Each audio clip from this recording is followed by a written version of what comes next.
સર્વાવતારી ઈષ્ટદેવ ભગવાન શ્રી હરિ વ્યાસાસને બિરાજમાન પરમ પૂજ્ય જ્ઞાન સ્વામી, આપણા મંદિરના મહંત પરમ પૂજ્ય હરિવલ્લભદાસજી સ્વામી, વેડોળથી પધારેલ પરમ પૂજ્ય હરિપ્રીતદાસજી સ્વામી, વસઈથી પધારેલ સંતો, અમારે કૃપા સ્વામી, બાલ મુકુંદ ભગત વગેરે પાર્ષદો અને શ્રીજીના લાડીલા પ્રેમી ભક્તો, બહુ સરસ મજાની પૂજ્ય સ્વામી કથા કહેતા હતા આપણને. બહુ હૃદયથી વાત કરીએ તો વક્તા ભલે આમ નાના રહ્યા, પણ એનું જે ગાવાની હલક એટલી બધી સરસ ને મીઠી છે. હું તો આવ્યું, મને થયું કે ખાલી એક ધારું જો આમ ગાયા જ કરે ને તો સાંભળવાની બહુ મજા આવે. એનો આમ લેકો જો જુદા જુદા રાગમાં કેટલું સરસ મજાની ચોપાઈ બોલે છે, અને લય, તાલ, સૂર એનું જ્ઞાન પણ બહુ સરસ છે. એટલે હજી નાની ઉંમર હોવા છતાંય આટલી સરસ મજાની કથા, એટલું ગાવાનું રમણા સ્વામીએ વાત કરીને કે ધીરે ધીરે વક્તા મહોદયશ્રી બહુ મોટા થશે, અને નિર્વિવાદ વાત છે.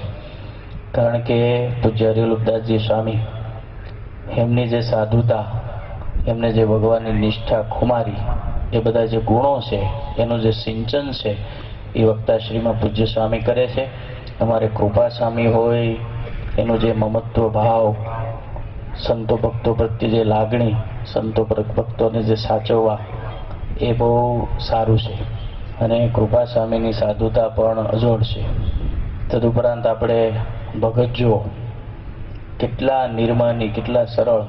જેમ સંતો, હમણાં સ્વામી વાત કરતા હતા ને કે જેને ભગવાનને રાજી કરવા હોય એને જેમ કોમની ડિગ્રી પ્રાપ્ત કરવી, તો મુકુંદ ભગત છે આપણે, એને ખરેખર જેમ કોમની ડિગ્રી પ્રાપ્ત કરી છે. આજે વર્ષોથી તમે જો એક જ ધારું અંગ સતત સેવા કર્યા કરે નિર્માની, પણ મહારાજ વખતે જે હરિભક્તો, મહારાજ વખતે જે સંતો, ને એવું અત્યારે ને એવું ઘણા બોલતા પણ હોય. પણ હું તો એવું કહું છું કે આ યુગમાં, આ રજોગુણી વાતાવરણમાં જે સંતો, જે હરિભક્તો પંચવર્તમાન પાળે છે, ભગવાનની નિષ્ઠા રાખીને ભગવાનનું ભજન કરે છે, એ મુક્તાત્મા જ કહેવાય. અને કાંઈક પૂર્વનો સંસ્કાર હોય, કાંઈક હોય તો જ આ બધું થઈ શકે. બાકી તો આપણે જોઈએ છીએ ઘણી વખત સત્સંગમાં બધા બહુ ડાપણ કરતા હોય, પણ થોડા સમય જાય ત્યાં બધું સુરસુર્યું થઈ જાય.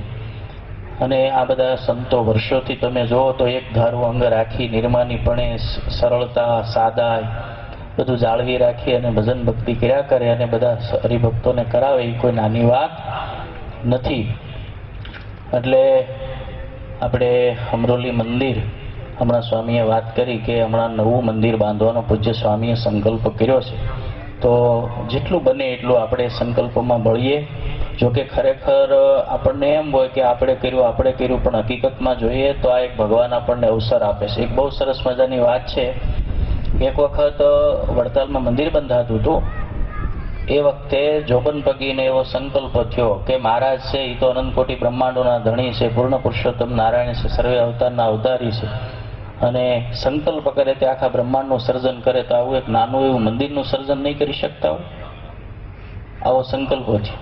તો ભગવાને અંતર્યામી રૂપે મહારાજે જાણ્યો. મહારાજે આમ સર હાથ ઊંચો કર્યો કે આખું જમીનમાંથી સોનાનું આખું મંદિર, જે અત્યારે નવું શિખરવાળું જે મંદિર છે આખું સોનાનું, અત્યારે તો હવે ખાલી આપણે શિખર ઉપર થોડું થોડું હોનું ચડાવ્યું, અને મહારાજે તો આખું મંદિર હોનાનું બહાર કાઢ્યું.